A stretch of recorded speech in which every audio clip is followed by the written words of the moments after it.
할렐루야. 우리 옆에 있는 분들과 좀 문안합시다. 주님의 이름으로 사랑하고 축복합니다. 이 주중에 만나면 더 반갑지 않나요? 주일에 만날 때도 반갑지만 주중에 만나면 더 반가운 것 같습니다. 네, 너무너무 환영합니다. 너무너무 반갑습니다. 네, 아직 안 끝났나요? 지난 주일이 그 부활주일이었죠? 그렇죠? 기독교 그 절기들, 그러니까 1년에 이제 교회력으로 따지면은 여러 가지 절기들, 뭐 무슨 주일 이렇게 참 많긴 한데, 저는 개인적으로 그 1년의 절기들 중에 가장 중요한 날이 부활절이라고 생각합니다. 물론 성탄절이나 뭐 감사절이나 이런 날도 참 중요하지만 가장 중요한 날은 부활절이라고 생각을 해요. 저는. 이 부활이라는 것은 기독교의 핵심 교리인데요. 부활은 예나 지금이나 비기독교인들에게는 사실 교회에서 이야기하는 가장 그 많은 이야기들 중에 가장 믿기 힘든 이야기입니다. 부활에 관한 이야기는 다 알아요. 예수께서 죽으시고 부활하셨다는 이야기를 모르는 사람은 대한민국에 아마 아무도 없을 겁니다. 그 이야기를 한 번도 못 들어봤다는 사람은 거의 없을 거예요. 그런데 대부분의 사람들, 특히 기독교인이 아닌 사람들은 부활을 믿지 않죠. 이 이야기는 기독교와 비기독교, 그리고 기독교와 다른 종교의 가장 큰 차별이 부활이라는 것을 의미를 해요. 그 어떤 종교의 교주도 역사상 지금도 살아있는 교주는 없습니다. 그러니까 자기가 섬기는 신이 지금도 살아있는 신인 종교는 없다는 거예요. 물론 뭐 이만희 신천지나 이런 그 현재 살아있는 사람들이 만든 종교들도 있긴 하지만, 그런 이단이나 사이비들도 있긴 하지만 그 사람들도 언젠간 다 죽게 되거든요. 그런데 예수님은 지금도 살아서 역사하십니다. 믿으십니까? 예수님 지금도 살아서 역사하세요. 이거는 과학으로 증명할 수가 없어요. 과학적으로 증명이 되지 않습니다. 왜냐하면 과학으로는 하나님의 존재를 증명할 수 없기 때문이에요. 과학으로는 창조주 하나님을 증명할 수 없습니다. 하나님의 창조를 어떻게 피조물이 증명을 합니까? 스스로 계신 하나님을 어떻게 피조물이 증명을 합니까? 그거는 증명할 수가 없어요. 과학이 아무리 발전을 해도 하나님의 창조, 그 창조주 하나님의 존재를 과학으로 증명할 수 있는 방법은 없어요. 하나님의 존재를 증명할 수 있는 유일한 방법은 경험입니다. 과학으로는 증명할 수가 없습니다. 경험으로만 증명할 수 있습니다. 그래서 지금도 예수님이 살아계시다라는 것이 어떻게 증명되어지냐면은 그 살아계신 예수님을 만난 사람들로만 증명될 수가 있어요. 그 사람들의 경험으로만 증명될 수가 있습니다. 예수님이 죽으셨다가 부활하신 그 부활을 목격한 사람들을 통해서만 예수님이 다시 살아나셨고 지금도 살아계신다라는 것이 증명될 수 있다라는 거예요. 그리고 실제로 그 예수님의 죽으심과 부활을 목격한 사람들의 그 목격담이 이어져서 그것을 믿는 사람들로 이어져 가지고 오늘날 우리에게까지 이르게 된 것이죠. 그래서 우리가 부활을 믿는 거죠. 오늘 본문은 이렇게 시작합니다. 사도들이 노임해라고 시작을 해요. 사도들이 노임해라는 이 말의 이제 전제 조건은 사도들이 잡혀 있었다, 이런 거죠. 그러면 그 전에 어떤 일이 있었길래 도대체 사도들이 잡혀 있었냐? 오늘 본문의 상황은 이렇습니다. 예수님이 부활하시고 승천하신 후에 제자들이 두려워서 다락방으로 모여서 기도를 했죠. 나가서 복음을 전한 게 아니라 처음엔 두려워가지고 다락방에 모여서 기도를 했습니다. 그런데 기도하는 가운데 성령이 임재했고 우리가 알고 있는 이 오순절 마가의 다락방 사건이 일어났고요. 성령이 임하는 즉시 제자들이 했던 행동은 밖에 나가서 복음을 전했던 거예요. 대표로 베드로가 복음을 전했지만 말씀에 보면은 베드로뿐만이 아니라 제자들이 그곳에 같이 서서 있었다는 것을 우리는 알 수 있습니다. 그리고 그 복음을 증거하는 가운데 3,000명이 회개를 하고 세례를 받는 역사가 일어나죠. 그리고 그 일로 인해서 교회가 세워집니다. 교회가 세워져요. 그리고 여전히 율법에 따라 기도 시간에 기도하러 올라가던 베드로와 요한이 성전 미문에 있는 걷지 못하는 사람을 고치는 사건이 일어나죠. 베드로와 요한은 예수 그리스도의 이름으로 일어나 걸어라 그렇게 선포를 하게 되고 그로 인해서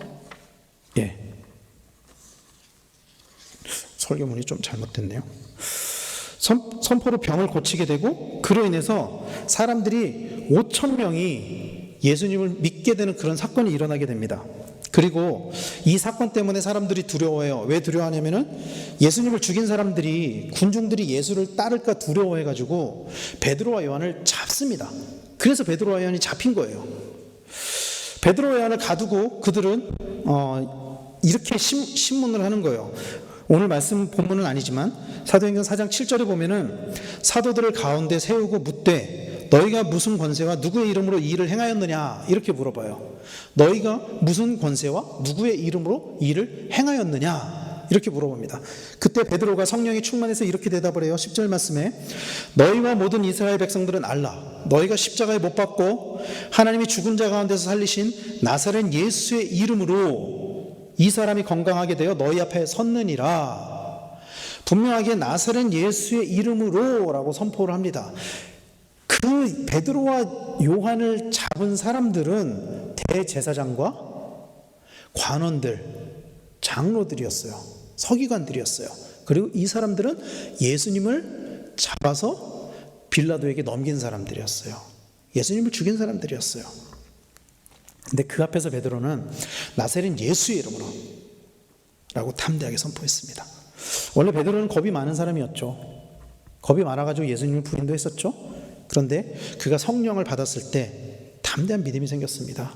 그래서 성령을 받자마자 밖으로 나가서 복음을 전했고 그리고 유대인의 대제사장들과 또 관원들, 서기관들 앞에서 그 장로들 앞에서도 담대하게 선포를 하는 거예요. 이렇게 선포합니다. 그들 앞에서 4장 12절에 다른 이로서는 구원을 받을 수 없나니 천하 사람 중에 구원을 받을 만한 다른 이름을 우리에게 주신 일이 없음이라 이렇게 선포합니다.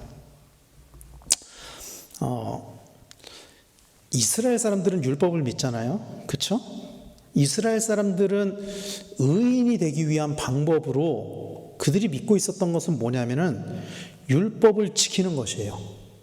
율법을 지키는 것이에요. 신명기에 보면은 그 율법을 지킴으로 말미암아 의로움에 이를 수 있다라고 모세가 이야기를 하는 구절이 있어요. 그 말씀을 붙잡고 이스라엘 사람들은 율법으로만 자신들이 의롭게 되고 구원을 얻을 수 있다라고 믿어왔거든요. 그것에 의한 그 자기들이 믿었던 그 믿음에 의하면은 사실은 다른 이로서는 구원을 받을 수 없다라는 것은 어쩌면 신성 모독에 그러니까 해당되는 말씀이죠. 그런데 사실 당시 율법학자들도 그 모세 오경뿐만이 아니라 다른 말씀들, 특히 예언서를 통해서 구약의 교리가 그 율법으로만 의인이 되는 것이 아니라 결국에 하나님이 메시아를 보내주신다라는 것 또한 믿었기 때문에 그것들을 기다렸기 때문에 사실 이 말씀은 구약의 교리에 의하면 완전히 틀린 말씀도 아니었어요. 그래서 그들은 더 이상 베드로와 요한을 잡을 수가 없었습니다. 4장 13절 14절 말씀에 이렇게 이야기하거든요. 그들이 베드로와 요한이 담대하게 말함을 보고 그들을 본래 학문 없는 범인으로 알았다가 이상히 여기며 또 전에 예수와 함께 있던 줄도 알고 또 병 나은 사람이 그들과 함께 서 있는 것을 보고 비난할 말이 없는지라 라고 이야기를 해요. 그러니까 눈앞의 현실이잖아요. 병이 나은 것은. 그리고 예수의 이름으로 병이 나은 것도 부인할 수 없는 사건이었단 말이에요. 그래서 도저히 비난할 수가 없었어요, 상황은. 그래서 그들이 어떻게 했냐면은 그런데도 그들이 예수의 이름이 퍼지는 것이 두려워가지고 베드로와 요한에게 협박을 합니다. 17절 18절 말씀에 이것이 민간에 더 퍼지지 못하게 그들을 위협하여 이후에는 이 이름으로 아무에게도 말하지 말게 하자 하고 그들을 불러 경고하여 도무지 예수의 이름으로 말하지도 말고 가르치지도 말라 이렇게 이야기를 해요. 그런데 베드로와 요한은 그 경고를 따르지 않았습니다. 이렇게 고백해요. 담대하게 20절 말씀에 우리는 보고 들은 것을 말하지 않을 수 없다. 우리는 보고 들은 것을 말하지 않을 수 없다. 당신들이 아무리 우리를 협박해도, 예수님을 잡아 죽였던 당신들이 아무리 우리를 협박해도 우리는 보고 들은 것을 말할 수 없다. 그러면 그들이 과연 보고 들은 것이 무엇이냐는 거죠.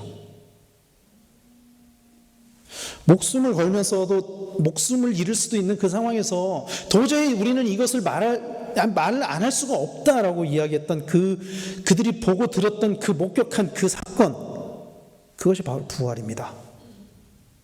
그것이 바로 부활이에요. 예수님의 부활. 그들의 삶을 변화시킨 것이 무엇이냐, 그들이 보고 들은 것이 무엇이냐, 바로 부활이라는 거예요. 그것이. 사랑하는 성도 여러분, 부활은 실제로 있었던 일입니다. 믿으십니까? 부활은 실제로 있었던 일이에요. 이 부활은 경험으로만 증명될 수 있다고 했잖아요. 이 부활을 목격한 사람은 한두 명이 아니에요.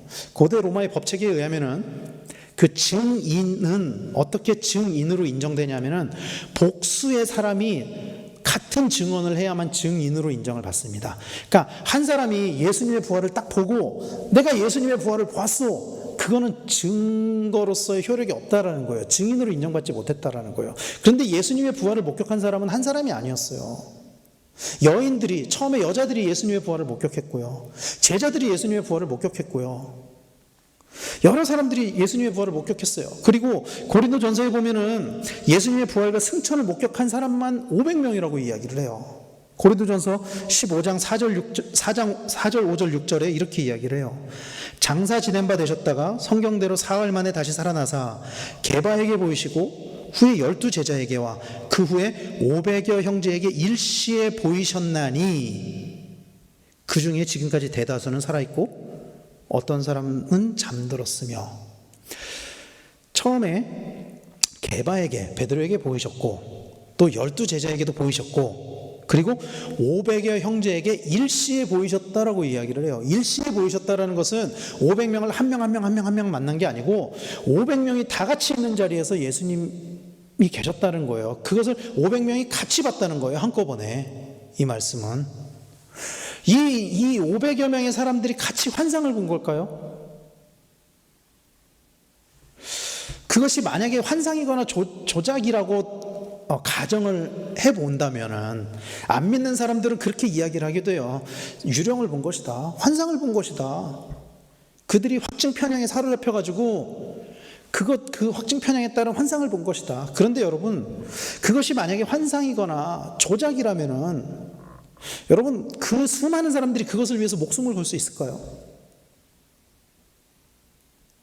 예수님께서 처음에 부활하셨을 때 그 무덤을 지키던 병사들이 대제사장에게 그 사실을 알렸을 때 대제사장이 이렇게 소문을 내라 그러잖아요. 예수의 제자들이 시체를 훔쳐갔다.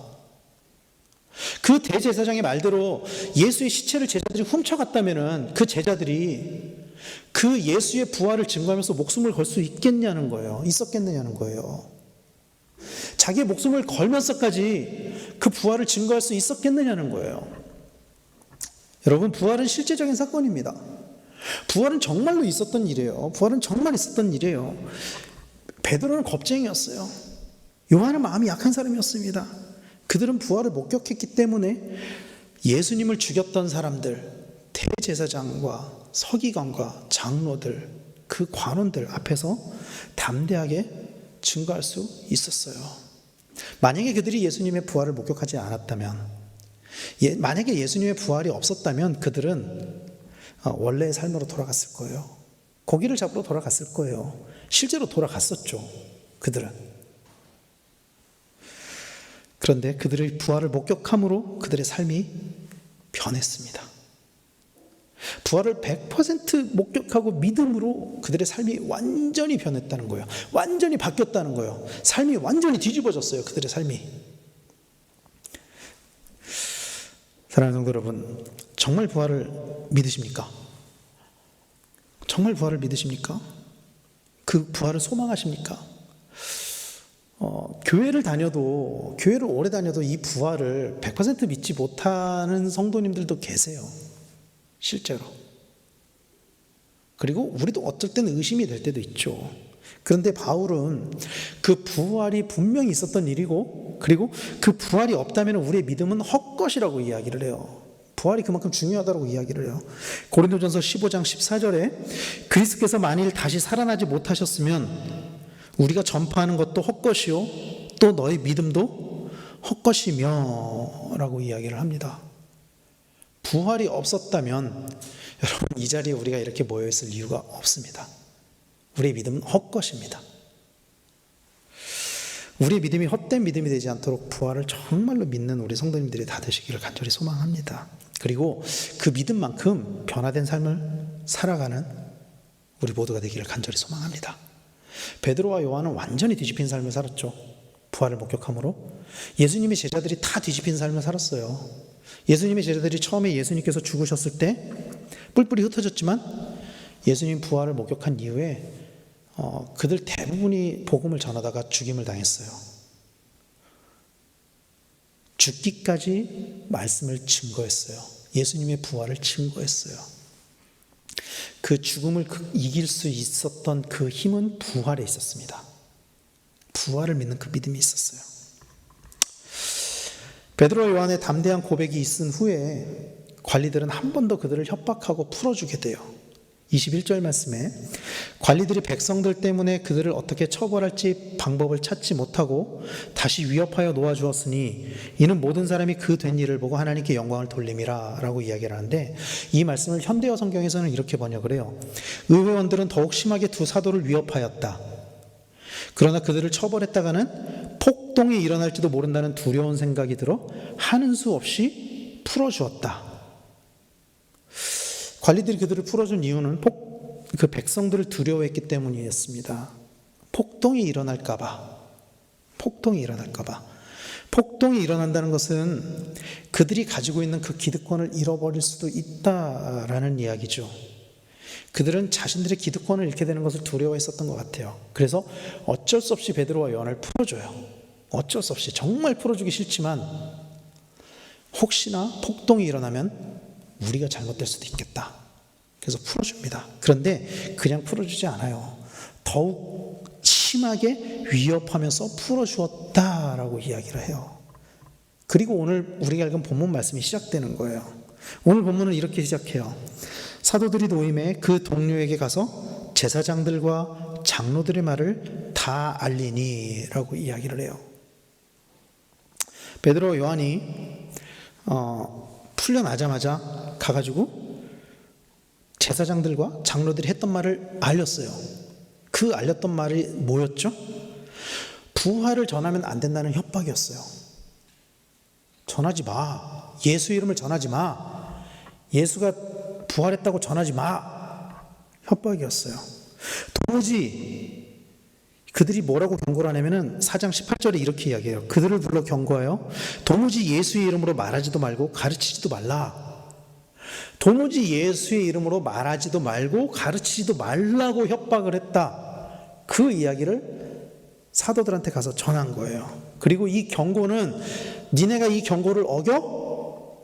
그러면 니네 가만히 두지 않을 거야. 니네를 죽일 수도 있어. 이런 협박이었어요. 그런데 베드로와 요한은 제자들이 모여있는 아마도 마가의 다락방으로 추정이 됩니다. 그 제자들이 모여있는 곳으로 가서 있었던 일들을 전했어요. 그리고 그렇게 전했을 때 제자들의 반응이 어땠냐면 제자들의 반응이 이랬어요. 24절 말씀에 그들이 듣고 한 마음으로 하나님께 소리를 높여 이르되, 그리고 29절에 주여 이제도 그들의 위협함을 굽어보시옵고 또 종들로 하여금 담대히 하나님의 말씀을 전하게 하여 주시오며. 그들이 했던 반응이 뭐였냐면 그 협박을 전해드렸을 때 그들이 했던 반응은 기도였어요. 기도였습니다. 그들은 하나님께 기도했어요. 그 협박을 듣고. 그러면 그들이 왜 하나님 앞에 기도를 했느냐는 거예요. 그들은 이미 마가의 다락방에서 성령의 임재를 경험했습니다. 그것은 과거의 사건이에요. 이미 그 성령의 임재를 경험했었어요. 그런데 그럼에도 불구하고 도저히 부인할 수 없는 그 예수님의 부활 앞에서 자신들의 연약함을 다시 한번 하나님께 알리고, 하나님 우리가 성령을 경험했지만 그래도 이 협박과 이 두려움과 공포 속에서 하나님 다시 한번 우리가 하나님 앞에 기도합니다. 하나님 도와주십시오. 이렇게 구하는 거예요. 그리고 그 도우심 가운데 이들이 구했던 것이 뭐냐면 담대하게 복음을 전할 수 있게 해주십시오. 이렇게 구한 거예요. 그리고 그 구했던 내용이 뭐냐? 그들의 기도가 24절에서 30절까지 기록되어 있는 거죠. 이 말씀은 크게 3문 정도로 나눌 수 있을 것 같아요. 첫 번째는 24절 말씀입니다. 24절 말씀에 보면은 그들이 듣고 한 마음으로 하나님께 소리를 높여 이르되 대주제여 천지와 바다와 그 가운데 만물을 지은 이시오.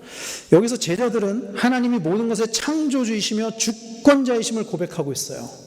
하나님 당신이 창조주고 하나님 당신이 모든 것의 주권자이십니다. 이렇게 고백하고 선포하고 있습니다. 여러분, 우리가 믿는 하나님은 모든 것의 창조주이시며 주권자이십니다. 믿으십니까? 우리가 기도하는 그 기도의 대상, 우리가 간구하는 그 기도의 대상은 창조주이시며 주권자이십니다. 여기서 하나님을 대주제라고 표현하고 있는데 이 대주제는 어떤 의미를 가지고 있냐면은 노예와 반대되는 집주인을 뜻하는 거예요. 그러니까 그냥 대주제가 아니라 하나님, 우리는 당신의 노예와 같습니다. 당신은 우리의 주인입니다. 이렇게 고백을 하는 거예요. 이 대주제는. 그리고 그 사실을 거부하는 자들을 당시에는 이단으로 여겼었어요. 이것은 이 하나님을 대주제로 인정하는 것은 그리스도의 구원의 행위로 얻게 된 그 하나님 나라 백성의 권리입니다. 하나님을 대주제로 모시는 것이 권리예요. 그것이 우리가 하나님의 노예, 하나님의 종, 하나님의 그 가족으로 들어가는 것이 권리라는 거예요. 사도들은 놀라운 이적을 행하신 예수님을 가리켜서 대주제라고 고백했습니다. 그리고 사실은 이 대주제라는 고백은 여기서 처음 나오지 않아요. 예수님을 향해서, 하나님을 향해서 그 대주제라고 하는 고백은요, 여기서 처음 나오지 않아요. 예수님께서 처음에 태어나시고 예수님께서 정결 예식을 행하실 때, 그때 누가복음에 보면은 시므온이라는 사람이 고백을 하는 장면이 나오는데 이렇게 고백을 해요. 누가복음 2장 28절 29절에 시므온이 아기를 안고 하나님을 찬송하여 이르되 주제여 이제는 말씀하신 대로 종을 평안히 놓아주시는도다. 예수님의 정결 예식을 행하는 곳에서 성령의 감동을 받은, 그 누가복음을 보면 시므온이 성령의 감동을 받았다라고 표현하고 있거든요. 그 시므온이 하나님을 향해서 주제여라고 고백을 하고 있어요. 우리가 믿는 하나님이 어떤 분이신지 우리는 확실하게 알아야 돼요. 그분이 창조주이시며 주권자이시라는 것을 우리는 확실하게 알아야 돼요. 그들은, 이 고백을 했던 제자들은 하나님이 어떤 분이신지 확실하게 알고 있었어요. 그래서 그들은 기도를 하면서 그들이 어떤 하나님께 간구하고 있는지를 명확하게 이야기를 하고 있다는 거예요. 그리고 두 번째는 25절에서 28절까지의 말씀입니다. 여기는 세상의 군왕들이 그리스도를 대적하고 있는 상황을 하나님께 이야기를 하고 있어요. 그리고 그 군왕이 헤롯과 본디오 빌라도 그리고 이방인과 이스라엘 백성이다라고 이야기를 하고 있어요. 보세요. 헤롯, 본디오 빌라도 그리고 이방인, 이스라엘 백성. 그리스도인 외에 모든 사람이에요. 모든 사람들을 이야기하는 거예요. 그리스도인 외에 모든 사람들, 예수님의 제자들 외에 모든 사람들을 가리켜서 이야기를 하는 거예요. 그들로 인해 예수님은 핍박을 당하셨습니다. 그들로 인해 예수님은 죽임을 당하셨습니다.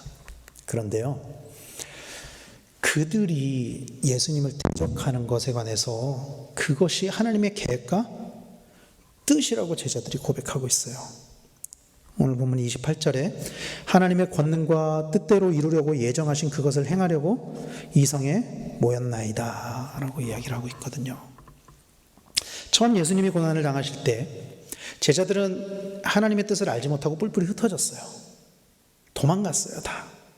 그러나 부활하신 예수님을 만나고, 그리고 만난 것으로 끝난 게 아니라 예수님이 이 땅에서 40일 동안 더 계시면서 말씀을 가르쳤잖아요. 하나님의 나라에 대해서 가르쳤잖아요. 그 이야기를 들으면서 또 예수님의 승천하신 장면을 목격하고 예수님이 승천하실 때 주신 메시지들을 기억하면서 제자들은 그 모든 것이 하나님의 계획임을 알 수 있었던 것 같아요. 이 계획은 태초부터 하나님께서 계획하신 하나님의 계획이었습니다. 처음 인간이 죄를 범했을 때부터 하나님은 이 모든 것을 계획해 놓으셨습니다. 그리고 이것이 헤롯과 빌라도 그리고 유대인과 이방인들을 통해서 이루어졌다라고 선포하고 있는 거예요. 이 선포 속에는 그들을 두려워하지 않는 제자들의 마음이 담겨 있어요. 그들을 대적하고 있는 제자들의 마음이 담겨 있어요. 그들 또한 하나님의 계획 안에 있음을 고백하고 있습니다. 그러므로 이제 그들이 자신들을 대적하는 것을 하나님 통제해 주십시오, 그렇게 기도하고 있는 거예요. 모든 주권이 하나님께 있습니다 라고 선포하면서 그렇게 기도하고 있는 것입니다. 사랑하는 성도 여러분, 우리가 하나님께 기도할 때 하나님 모든 상황과 환경을 주관하신 줄로 믿으시길 바랍니다. 제자들은 이것을 확신하고 기도했던 것 같아요. 하나님, 우리를 대적하고 있는 너무나도 많은 사람들이 있습니다.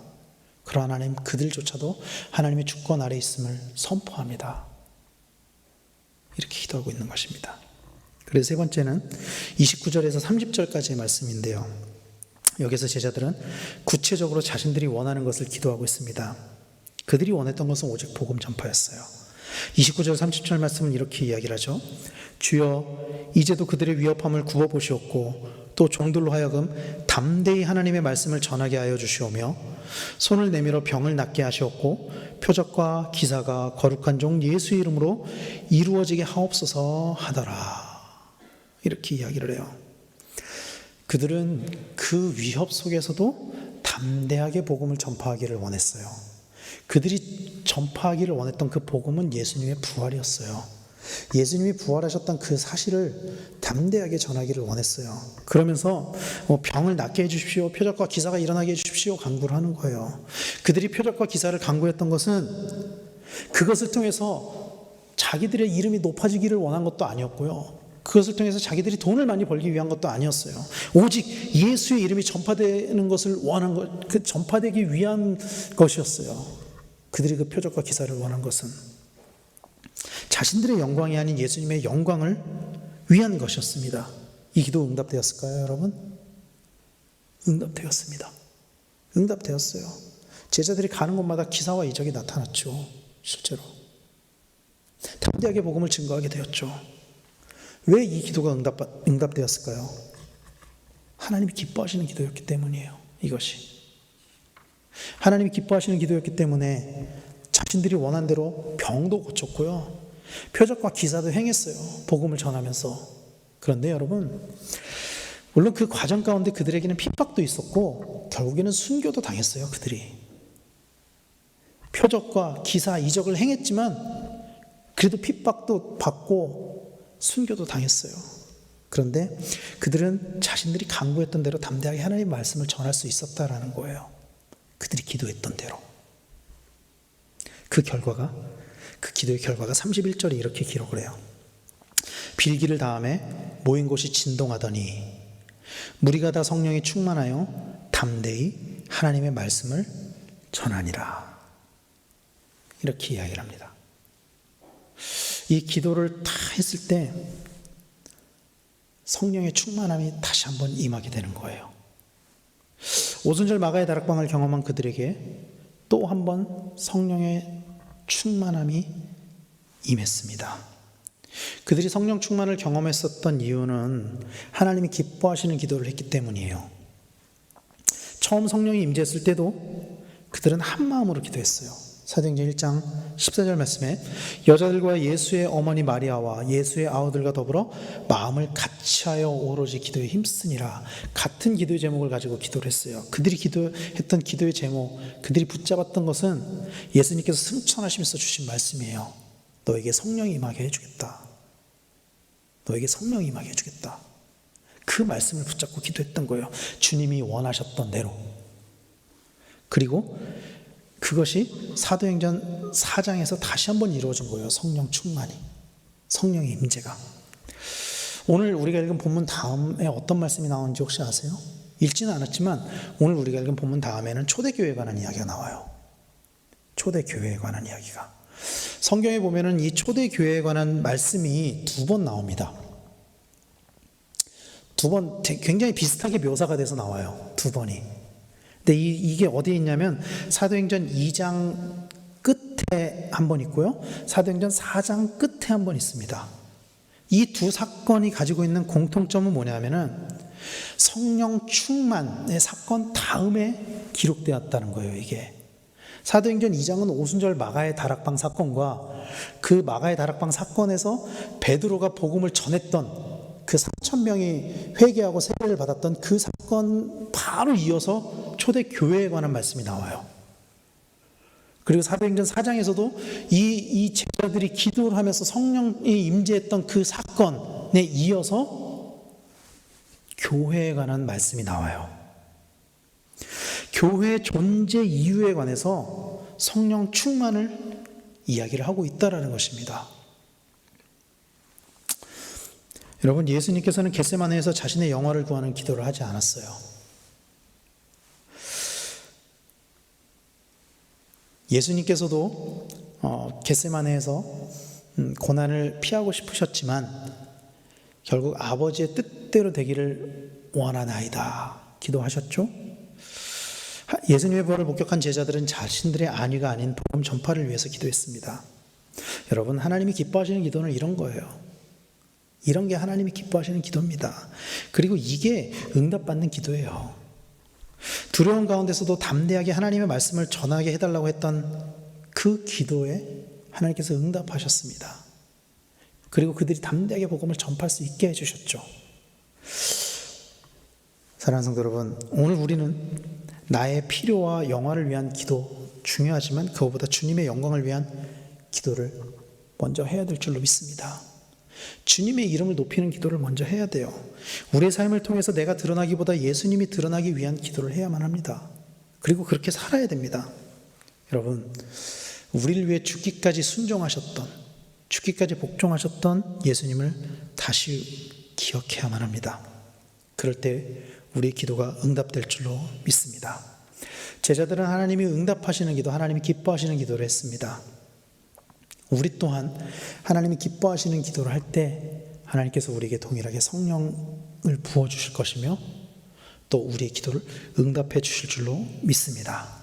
그래서 우리의 영화, 우리를 드러내기 위한 기도가 아니라 오직 주님의 이름을 높이고 주님의 영광을 나타내는 그런 기도를 함으로 날마다 기도 응답받고 날마다 우리의 삶을 통해서 하나님의 영광을 받으신 일이 넘치게 되는 우리 강백교회 성도님들 모두 다 되기를 예수님의 이름으로 간절히 축원합니다.